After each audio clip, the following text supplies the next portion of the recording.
बिस्मिल्लाहिर्रहमानिर्रहीम। अस्सलामुअलैकुम। आप देख रहे हैं 1/1 न्यूज़ HD।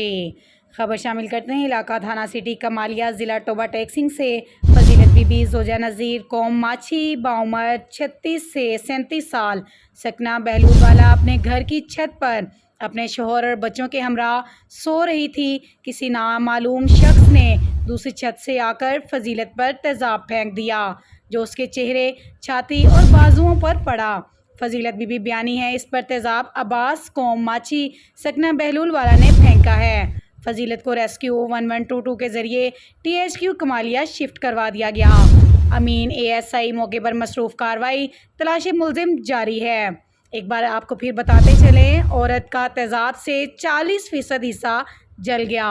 मज़ीद ऐसी खबरों से बाखबर रहने के लिए देखना ना भूलिए हम सबका चैनल 1/1 न्यूज़ HD। यूट्यूब पर हमारे चैनल को लाइक करें, शेयर करें और सब्सक्राइब करें और घंटी का निशान दबाना ना भूलिएगा ताकि आने वाली हर नई वीडियो आपको मौसूल हो सके।